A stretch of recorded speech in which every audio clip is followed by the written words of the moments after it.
شما میفهمین که مغز انسان مهمترین عضو بدن است. میتونیم بگوییم سلطان اعضاست. تمام اعضای بدن ما زیر فرمان مغز ما کار میکنه. اگر شما یک قسمت مغز تخریب کنین، یک قسمت بدن امرایش از کار میفته. مثلا اگر دستمالی حرکت میکنه، پیامی است که از مغز میگیره. اگر زبان ما حرکت میکنه که چی بگه، پیامی است از مغز. شما ایره در دور و برتان حتما دیدین، سر کسایی که سکته مغزی می یک قسمت مغز خراب میشه، میبینین که یک قسمت بدنش فلج شده، از کار افتیده، یا گپ زده نمیتونه، یا راه رفته نمیتونه، به یک مشکل مواجه شده. بنابراین مهمترین عضو بدن مغز است و این مغز یک سلسله کارها داره که نمی کارهای مغز به نام ذهن یاد میکنیم. یعنی اگر یک تشبیه کنیم، اگر مغز کامپیوتر باشه یا هاردویر کامپیوتر باشه، ذهن در حقیقت سافتویر از این کامپیوتر است. یعنی ذهن کارکردهای مغز ما است. و همونطور که شما میفهمین در قرن 21 ناشناخته ترین پدیده مغز انسان میگن. هنوز خوب در موردش نمیفهمن. دستگاه بسیار پیچیده است، کارکرد بسیار پیچیده داره. بنان خوب است که یک مقداری امرایش آشنا باشیم و بفهمیم که چطور بتونیم از این درست استفاده کنیم. یعنی شما میفهمین هر کاری که ما در جریان روز انجام میدیم، هر تصمیمی که میگیریم، باورهای ما، اعتقادات ما، احساس و عاطفه و هیجان ما، تمام از این برمیگرده به موضوعات ذهنی ما. یعنی سرچشمه همه کارهای ما موضوع ذهنی است. کسی که ذهن خوب و سالم و در کنترل خود داره، رفتار بسیار خوب داره. کسی که ذهن در کنترلش نیست، متاسفانه رفتار روزمریش هم خراب است. ما همیشه تشبیه میکنیم ذهن ما رقم اسب میمانه. کسایی که اسب سواری کردن، اکثرتان دیدین و شنیدین یا در فیلم ها دیدین، اسب دو تا حالت داره. اگه سواری اسب، کسی که اسب سواری میکنه درست کنترل بتونه، قیزه اسب در دستش باشه، سرعت اسب کنترل میتونه، توقف اسب راست و چپ رفتنه. ولی اگر کسی را بلد نباشه، اسب کنترل میگیره، آنقدر یادم به در دیوار میزنه و زیر پای میکنه تا که نفسش برای. ذهن ما دقیقا نمیکاره میکنه. اگر ما تانستیم کنترل ذهن بگیریم، تابع ماست، ما را سواری میته، هر طرف میبره، به خواسته های ما میرسانه. ولی اگر خدای ناخواسته ذهن از کنترل ما برآمد، مثل اسب لجام گسیخته مانا میته که دیگه ما را به هر طرف پرت میکنه تا که اوضاع زندگی ما را بدتر و خراب بسازه. بنان بحث امروز ما میست که ما چطور اینمی اسب به فرمان خود بیاریم، به کنترل خود بیاریم، درست استفاده کنیم، جایی که میخواهیم بریم توسطش خود برسانیم، مسیر زندگی را امرایش خوب بپیماییم. دوست عزیز نازنینم، شما میفهمین که موضوعات ذهنی انسان مهمترین موضوعات زندگی است. ما مثلا بر شما بگویم که ذهن ما کدام کارا را میکنه؟ تصمیم ما را میگیره، احساس و هیجان ما را، خشم و عصبانیت ما پروسه ذهنی است، تشویش پروسه ذهنی است. بعدش که اگر ما مثلا این پروسه ذهنی با مشکل مواجه شده و تشویش میکنیم، امرایش افسرده میشیم، استرس پیدا میکنیم، زندگی به هم میرزه. یعنی مهمترین چیز در زندگی ما پروسه ذهنی ماست. رفتاری که شما از یک انسان میبینین، او در اثر تراوشات ذهنی است که صورت میگیره. خیر، اگر ما این ذهن درست بتونیم مدیریت کنیم، یعنی در حقیقت زندگی خود مدیریت کردیم. هر کسی رو میبینین در زندگی خوشبخت است، سالم است، خوب زندگی میکنه، بفهمین ذهن خوب داره. هر کسی میبینین به هم ریخته، زندگی خراب، غمگین، پریشان، افسرده، تشویش، نگرانی، بفهم که ذهن زیادم به هم ریخته است. یک تحقیق 25 ساله در مورد خوشبختی کردن که باز در یکی از سمینارها در موردش صحبت خواد کردیم. بالای 100,000 نفر تحقیق کردن که بخواین بفهمن خوشبختی یعنی چی. میفهمین در نتیجه تحقیق چی رو نشان داد؟ خوشبختی عبارت از کنترل لحظه به لحظه ذهن می باشه. کسی که ذهنش در کنترلش است یعنی انسان خوشبخت است. کسی که ذهنش در کنترلش نیست، خدا کنه کل دنیا از او باشه، پول داره، بلند منزل داره، خانه داره، موتر داره، آرگاه داره، بارگاه داره، اما او دیگه خوشبخت نیست، بدبخت است. یعنی آدم خوشبخت کسی است که مغزش یک تا دروازه داره، ذهنش یک تا دروازه داره، پیردارش هم خودش است. کدام فکر اجازه میته، کدام نمیته. اما آدم بدبخت کیست؟ ذهنش 20 تا دروازه داره، دروازه واز، پیرداری درک نداره. یک فکر ایسو میه، یک فکر ایسو میه، یک فکر ایسو میه، این آدم پریشان میسازه. به می خاطر از گفته میشه اولین اعتیاد جهان، اعتیادی که انسان زیاد ضربه میزنه. میفهمین چی است؟ در ذهنتان مورفین و تریاک و چرس و اینا میه؟ نه. بزرگترین اعتیاد بشر اعتیاد خیالات است. کسی که ذهن سرگردان داره بیشترین آسیب میخوره. از مواد مخدر کرده چیزی که انسان آسیب میزنه اینمی خیالات و ذهن به هم ریخته است که شبا تا 2 شب بعضیا رو دیدین خواب نداره.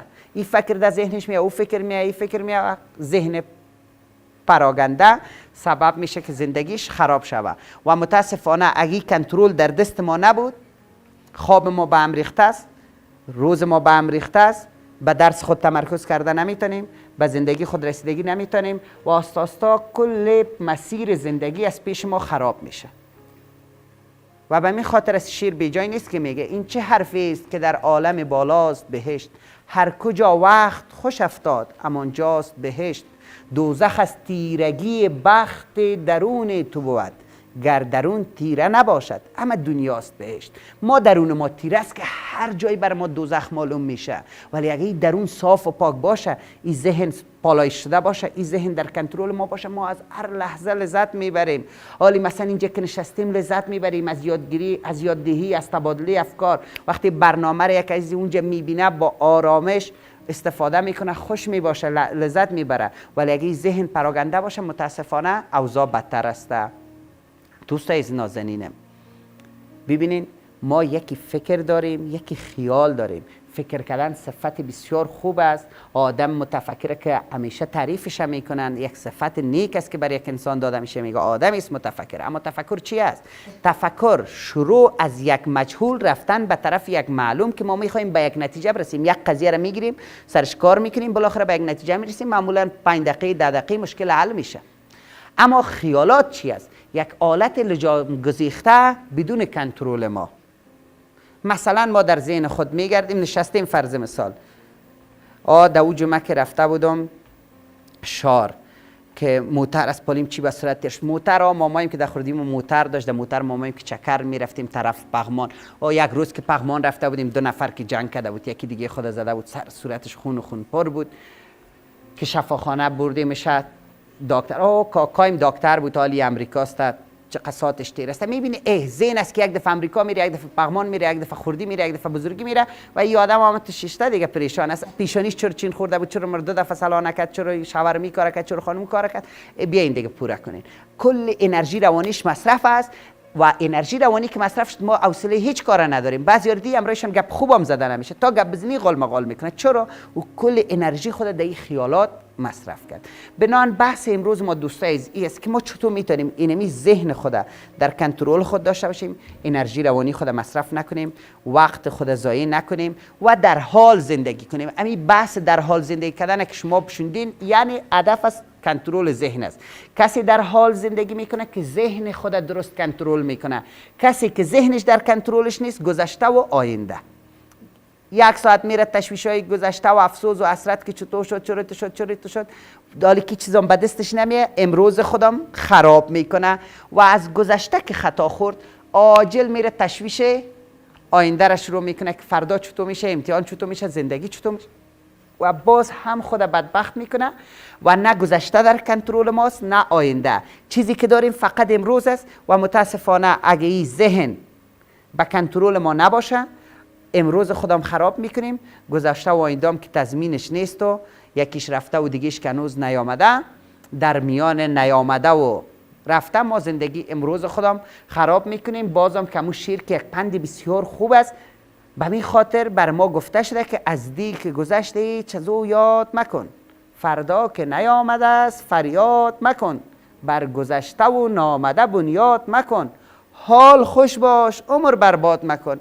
عمر ما حال است، گذشته که گذشت، آینده را کس تضمین نمیکنه که میایه یا چطور میایه یا نمیایه. بنان امروز خود خراب نکنیم و این وقتی امکان پذیر است که ذهن ما در کنترل ما باشه. دوستای از نازنینم، این که ذهن ما در کنترل ما باشه چی خوبیا داره؟ در مورد خوبیای از این که ذهن ما در کنترل ما باشه، من چند نکته را خدمت شما نازنینان ارائه میکنم. اول که اگر ذهنتان در کنترلتان بود، زندگیتان خوب است. ذهن خوب مساوی است به زندگی خوب. این اولین ارزشش است. کی نمیخواد زندگی خوب داشته باشه؟ همه میگن ما میخوایم زندگی خوب داشته باشیم. خیر، ذهن خوب داشته باش، تو زندگی رو میری در بیرون میپالی. چرا یخچال نداری؟ چرا موتر نداری؟ چرا خانه کرایی است؟ اونا که درد تو را دوا نمیکنه تا این ذهن کنترل نکنی.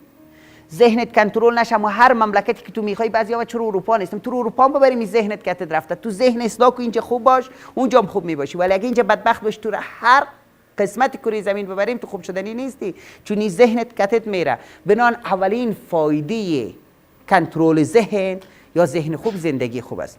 دوم، بلند رفتن عملکرد ما در زندگی. کسایی که ذهن منسجم داره، ذهنشان در کنترلشان است، در زندگی نتیجه بسیار خوب میگیره. اگر یک شاگردی است که درس میخونه، اگر یک ذهن متمرکز داره، بهترین نتیجه را از درس خود میگیره. اگر یک راننده است، بهترین رانندگی را میکنه. ولی اگر یک راننده است که ذهنش پراکنده است، دم تکر میکنه. اکثر تکرایی که در موتور صورت میگیره، میفهمین چرا؟ فکر موتروان یک جای دیگه است، ذهنش درگیر است که چون خانم امروز پیشانیش در بود، در اون مورد فکر میکنه موترش تکر میکنه. من یک صبح یک کسی بلاک بود، پایین بلاک یک کسی پایین شد در موتر خود از بین موترها میکشید، 5-6 موتر از. چرا؟ میفهمین اکسلراتور را به جای بریک اشتباه کرده بود. حتما قالمقال کرد، از خانه پایین شده بود که خانم سر سرخان قالمقال کرد، فکرش پریشان بود. بریک خیال، اکسلراتور خیال بریک کرده بود، میخواست بریک کنه، در موتر زده میرفت. میبینین ذهن پراکنده است. خیر، خوبی ذهن سبب میشه زندگی ما خوب باشه. سوم، تمرکز ما خوب می باشه. چیزی که همیشه در موردش گپ زده میشه که حتما برش یک برنامه هم خواد گرفتیم. کسی که تمرکز نداره زندگیش به هم ریخته است، نمیتونه نتیجه خوب بگیره. کسی تمرکز میتونه که ذهن خوب داره. بنان این سبب میشه عمر طولانی میشه. استاد عمر دیگه به ذهن چی؟ این دیگه استاد مبالغه میکنید. او جمعه خودت گفتیم مبالغه نکنین. بخیر دقیق برات میگم که تاثیر داره. گوش کنین. ذهنت که به هم ریخته باشه، تو اول تشویشی است دیگه. تشویش سرآغاز کل مریضی‌های بشر است. تشویش انسان بدبخت نیست. 4 روز تشویش کردی، پنجمش افسرده استی. افسرده شدی، کسل استی، بیال استی، وظیفه از دستت میره، خودت بد خود می. بعضی خواهد اقدام میکنه خودشون عمر پایین میرسن، دیگران دای غم و درد و رنج و پریشانی عمر کوتاه شده میره. ولی اگه ذهنت در کنترل است، تشویش نمیکنی، خوش استی، سر حال استی، اجرات خوب کار میکنه، بدن خوب کار میکنه، فعالیت میکنه، جور سالم استی. شنیدین دیگه میگه فلانی راست بس که تشویش میکرد فلانه مرض گرفت. تشویش مریضی میسازی ما رو دیگه. اگه جور بودی تشویش نکردی، ذهنت در کنترل بود، زندگی خوب میباشه. فایدهای دیگه هم داره، اما یک وقفه میگیریم. بعد از وقفه ما متباقی فایده های کنترل ذهن خدمت شما ناظرین بیان میکنم.